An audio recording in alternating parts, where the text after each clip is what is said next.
അപ്പോൾ സ്നേഹമുള്ളവരെ, പുതിയൊരു വീഡിയോയുമായിട്ട് ഞാൻ നിങ്ങളുടെ മുമ്പിലേക്ക് വീണ്ടും എത്തുകയാണ്. ഇന്ന് നിങ്ങളുമായിട്ട് ഞാൻ പങ്കുവയ്ക്കാൻ ആഗ്രഹിക്കുന്നത് ഈ ലൗഡ് തോട്ട്സ് എന്ന് പറഞ്ഞ വീഡിയോസ് നിങ്ങൾ കാണാറുണ്ടോ എന്ന് എനിക്ക് അറിഞ്ഞുകൂടാ. വളരെ മനോഹരമായ ചിന്തകൾ അവതരിപ്പിക്കുന്ന ഒരു ഗ്രൂപ്പാണിത്.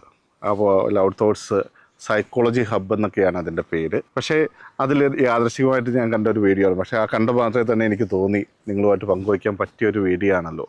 അതിൽ പറയുന്ന ഒരു ചിന്ത പലപ്പോഴും നമ്മൾ പോലും ചിന്തിക്കാത്ത ഒന്നായിരിക്കാം, അല്ലെങ്കിൽ ചിലപ്പോൾ നിങ്ങളുടെയൊക്കെ മനസ്സിലേക്ക് വന്നിട്ടുള്ള ഇതായിരിക്കാം. അത് ആ ഒരു ഇംഗ്ലീഷിലുള്ള വീഡിയോ ആണ്. അതിൽ പറയുന്ന ഒരു കാര്യമുണ്ട്, നമ്മൾ ഫുഡ് കഴിച്ചു കഴിഞ്ഞാൽ ആ ഒരു പ്ലേറ്റിന് നമ്മൾ വേസ്റ്റ് ഇതായിട്ടാണ് കാണുക, അല്ലേ? ഒരു മനോഹരമായ പാത്രത്തിൽ ഭക്ഷണമൊക്കെ എടുത്ത് അത് കഴിച്ചു കഴിയുമ്പോൾ ആ പ്ലേറ്റിൽ നമ്മൾ വേസ്റ്റാകും. പിന്നെ നമ്മളത് ഉപയോഗിക്കില്ല, അത് വേസ്റ്റായിട്ട് മാറ്റി വയ്ക്കും. പിന്നെ ക്ലീൻ ചെയ്യാതെ നമുക്ക് ഉപയോഗിക്കാൻ പറ്റില്ല. അത് പറഞ്ഞുകൊണ്ട് പറയുന്ന ഒരു ചിന്ത എന്നെയും ഒത്തിരിയേറെ ചിന്തിപ്പിച്ച ഒന്നാണ്. അത് നമ്മുടെ എല്ലാവരുടെയും ജീവിതമായിട്ട് ഒത്തുപോകേണ്ട ഒന്നാണെന്നാണ് എനിക്ക് മനസ്സിലാക്കാൻ സാധിച്ചത്. കാരണം ഈ ഒരു പ്ലേറ്റ് പോലെയാണ് പലപ്പോഴും നമ്മൾ ഓരോരുത്തരും ജീവിതത്തിൽ. അത് ഉപയോഗിക്കുന്നത് വരെ വളരെ ആകർഷണീയമായ ഒന്നാണ്. പക്ഷെ ഉപയോഗിച്ച് കഴിഞ്ഞു കഴിഞ്ഞാൽ അതൊരു വേസ്റ്റായിട്ട് മാറും. നമ്മളും ചിലപ്പോൾ ചിലരുടെ എല്ലാം ജീവിതത്തിൽ ആ ഒരു വേസ്റ്റായിട്ട് മാറിയിട്ടുണ്ടോ എന്ന് ചിന്തിക്കുന്നത് വളരെ നല്ലതാണ്. നമ്മളെ കൊണ്ട് ഉപയോഗമുണ്ട് എന്നറിയുന്ന ആ ഒരു സമയമുണ്ടല്ലോ, ആ സമയം നമ്മുടെ ചുറ്റുപാട് ഒത്തിരിയേറെ ആളുകളുണ്ടാകും. എന്നെക്കൊണ്ട് ഒരു വ്യക്തിക്ക് എന്തെങ്കിലും ഉപകാരം ഉണ്ടെങ്കിൽ എൻ്റെ ചുറ്റും ഒത്തിരിയേറെ ആളുകൾ കൂടി അവർക്ക് ആവശ്യമായതെല്ലാം ഞാൻ നൽകുന്നു. അങ്ങനെ എല്ലാം കഴിഞ്ഞ് എന്നെക്കൊണ്ട് യാതൊരു ആവശ്യമില്ല എന്ന് തിരിച്ചറിഞ്ഞാൽ ആ നിമിഷം പിന്നെ നമ്മുടെ കൂടെയുള്ള ആളുകളിലൊക്കെ പതിയെ നമ്മുടെ ജീവിതം അകന്നു പോകും. ചില അവസരങ്ങളിലെല്ലാം ഞാനും ഇങ്ങനെ ചിന്തിച്ചിട്ടുണ്ട്. ചിലപ്പോൾ ചില വൈദികരുടെ ആയിരിക്കാം, അല്ലെങ്കിൽ ചിലപ്പോൾ കുടുംബങ്ങളിലെ ആയിരിക്കാം. നമ്മുടെ ആവശ്യം കഴിഞ്ഞു കഴിഞ്ഞാൽ നമ്മൾ ഈ ഉപേക്ഷിക്കുന്ന ശീലം ശരിയാണ്. ഇനി ഈ വ്യക്തിയെ കൊണ്ട് എൻ്റെ ജീവിതത്തിൽ എന്താണ് ആവശ്യം, അല്ലേ? ഈ വ്യക്തി കൊണ്ട് യാതൊരു ഉപകാരവും എനിക്ക് ഇനി ഇല്ല എന്ന് ചിന്തിച്ച് തുടങ്ങുമ്പോൾ ആ കാര്യമില്ല. പിന്നെ അവരൊരു ഹായ് പറഞ്ഞാലോ അല്ലെങ്കിൽ നമ്മുടെ അടുത്ത് കുശലം ചോദിച്ചു വന്നാലോ നമ്മൾ അതിനെക്കുറിച്ച് ബോധേടല്ല.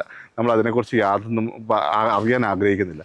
കാരണം ആ വ്യക്തിയെ കൊണ്ടുള്ള ഉപകാരം നമുക്ക് ഇല്ലാതായിരിക്കും. പ്രിയമുള്ളവരെ, പലപ്പോഴും നമ്മൾ വ്യക്തിബന്ധങ്ങളിൽ വേണ്ടത്ര ശ്രദ്ധ കൊടുക്കാത്തത് കൊണ്ട് ഉണ്ടാവുന്ന ഒരു കാര്യമാണിത്. അത് എല്ലാ കാറ്റഗറിയിൽപ്പെട്ട ആൾക്കാരിലും സംഭവിക്കുന്ന ഒന്നാണ്. കാരണം ഒരു വ്യക്തിക്ക് എന്തെങ്കിലും പ്രത്യേകതയുണ്ട്, ആ വ്യക്തിയെ ഇൻഫ്ലുവൻസ് ചെയ്ത് കഴിഞ്ഞാൽ നമുക്ക് എന്തെങ്കിലും ലഭിക്കും, ആ ഒരു ആഗ്രഹത്തോടു കൂടെ കൂട്ടുകൂടുന്ന ഒത്തിരിയേറെ ആളുകൾ. ഞാൻ പറയുക, അങ്ങനെയുള്ള ഒരു ഫ്രണ്ട്ഷിപ്പിൽ നിങ്ങൾ പോകാതിരിക്കും. ആ വ്യക്തിയെ കൊണ്ട് ഉപകാരം ഉണ്ടെങ്കിലും ഇല്ലെങ്കിലും നമ്മൾ ഒരാളുമായിട്ട് റിലേഷൻ ആയി കഴിഞ്ഞു കഴിഞ്ഞാൽ അവരുടെ കൂടെ നിൽക്കുക എന്നത് ഏറ്റവും പ്രധാനപ്പെട്ട ഒരു കാര്യമാണ്. അവരുടെ വീഴ്ചയിലും തളർച്ചയിലും എല്ലാം നമ്മൾ കൂടെ ഉണ്ടാകണം.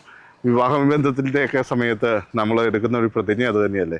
ദുഃഖത്തിലും സന്തോഷത്തിലും എല്ലാം ഒരുമിച്ച് നിൽക്കുമെന്ന് പറഞ്ഞ് പ്രതിജ്ഞ എടുക്കും. പക്ഷേ പിന്നീട് ഭാവി ജീവിതത്തിൽ എന്തെങ്കിലും പ്രശ്നം ഉണ്ടായിക്കഴിഞ്ഞാൽ ആ നിമിഷം അതെല്ലാം മറന്നു പോകുന്നു. പക്ഷെ അങ്ങനെ ആയിരിക്കില്ല. നമ്മൾ മറ്റുള്ളവരുമായിട്ട് ഒരു ഫ്രണ്ട്ഷിപ്പിലാവുന്നുണ്ടെങ്കിൽ അത് ആ വ്യക്തിയുടെ നന്മയെ കരുതിയായിരിക്കണം. ആ വ്യക്തിയിൽ നിന്ന് എല്ലാം നേടിയെടുക്കാമെന്ന ആഗ്രഹത്തോടെയല്ല, മറിച്ച് ആ വ്യക്തിക്ക് ഞാൻ എന്തെങ്കിലും കോൺട്രിബ്യൂട്ട് ചെയ്യും, അതുപോലെ തന്നെ ഞങ്ങൾ രണ്ടും പരസ്പരം അങ്ങോട്ടും പരസ്പര പൂരകങ്ങളായിട്ട് മാറും എന്ന് ഉള്ള ഒരു രീതിയിലുള്ള ഫ്രണ്ട്ഷിപ്പാണെങ്കിൽ തീർച്ചയായും നമ്മുടെ ജീവിതത്തിൽ അത് എന്നും നിലനിൽക്കുന്ന ഒന്നായിട്ട് മാറും. അല്ലെങ്കിൽ എന്തെങ്കിലും ബെനിഫിറ്റ് ഉണ്ടല്ലോ എന്ന് പരിധി മാത്രം ഫ്രണ്ട്ഷിപ്പിൽ പോകുന്നത് അത് ഏത് നിമിഷം വേണമെങ്കിലും ഇല്ലാതാവുന്ന ഒരു ഫ്രണ്ട്ഷിപ്പാണ്. ചിലപ്പോൾ ചതിക്കപ്പെടാനുള്ള സാധ്യതകളുണ്ട്. അതുകൊണ്ട് നമ്മൾ ഫ്രണ്ട്ഷിപ്പ് തിരഞ്ഞെടുക്കുമ്പോഴും ശ്രദ്ധിക്കേണ്ടതാണ്. ഈ വേസ്റ്റ് പാത്രം പോലെ മാറ്റിവെക്കേണ്ട ഒന്നല്ല നമ്മുടെ ജീവിതം എന്ന് മനസ്സിലാക്കി നമ്മൾ തിരഞ്ഞെടുക്കുന്ന വ്യക്തികൾ ആ ഒരു രീതിയിലല്ല നമ്മുടെ മുമ്പിലേക്ക് വരുന്നത് എന്ന് ഉറപ്പുവരുത്തേണ്ടതും വളരെ ആവശ്യമാണ്. ആരുടെ മുമ്പിൽ ഒരു ചണ്ടിയായിട്ട് മാറാതിരിക്കാൻ നമ്മൾ പ്രത്യേകം ശ്രദ്ധിക്കണം, അല്ലേ? എന്നെക്കൊണ്ട് ഉപകാരം കഴിഞ്ഞു കഴിഞ്ഞാൽ എന്നെ ഉപേക്ഷിക്കുമെന്ന് അറിഞ്ഞുകൊണ്ട് ആ ഒരു റിലേഷനിൽ തുടരുന്നതിൽ അർത്ഥമില്ല. മറിച്ച് എന്നും എൻ്റെ കൂടെ ഉണ്ടാകുമെന്ന ബോധ്യത്തിൽ എല്ലാവരെയും ചേർത്ത് പിടിക്കുന്ന ഒരാളുണ്ടെങ്കിൽ അത് എപ്പോഴും നല്ലതാണ്. അങ്ങനെയുള്ള ബന്ധങ്ങളിൽ ചെറിഷ് ചെയ്യാൻ നമ്മൾ തയ്യാറാവുക. യേശുവിൻ്റെ സ്നേഹം അത് തന്നെയായിരുന്നു. അൺകണ്ടീഷണൽ ലവ് എന്നാണ് നമ്മളിപ്പോഴും യേശുവിൻ്റെ സ്നേഹത്തെ വിശേഷിപ്പിക്കുന്നത്. എന്തുകൊണ്ടാണ്? തിരികെ ലഭിക്കുമെന്ന് പ്രതീക്ഷിക്കാതെയാണ് യേശു സ്നേഹം പകർന്നു നൽകിയത്. യേശുവിൻ്റെ ജീവിതത്തിലുടനീളം ആ ഒരു സ്നേഹപ്രകടനം അങ്ങനെ തന്നെയായിരുന്നു. ഒരിക്കലും തിരിച്ചൊന്നും ആഗ്രഹിച്ചുകൊണ്ടല്ല. ഞാൻ അത്ഭുതങ്ങൾ പ്രവർത്തിച്ച ജനം തന്നെ എന്നെ ക്രൂശിലേറ്റുമെന്ന് തിരിച്ചറിഞ്ഞിട്ടും തിരിച്ചൊന്നും പ്രതീക്ഷിക്കാതെ അവർക്ക് വേണ്ടി എനിക്കെന്ത് ചെയ്യാൻ സാധിക്കും എന്ന ഒരു ചിന്തയിലായിരുന്നു അത് യേശു പ്രവർത്തിച്ചത്. ആ ഒരു പ്രവർത്തന ശൈലി തന്നെയാണ് നമ്മുടെ ജീവിതം നമ്മൾ ഏറ്റെടുക്കേണ്ടത് എന്ന് ഓർമ്മപ്പെടുത്തുവാൻ ഈ വീഡിയോ ഉപകരിക്കുമെന്നാണ് ഞാൻ മനസ്സിലാക്കുക. അതുകൊണ്ട് തന്നെയാണ് ആ ലൗഡ് തോട്ട്സിലെ ആ ഒരു ചിന്ത നിങ്ങളുമായിട്ട് പങ്കുവയ്ക്കാൻ ആഗ്രഹിച്ചത്. അപ്പോൾ ഇനിയും നമുക്ക് പുതിയ വീഡിയോസുമായിട്ട് വീണ്ടും കാണാം. അതുവരെ ക്ഷമയോടെ കാത്തിരിക്കും.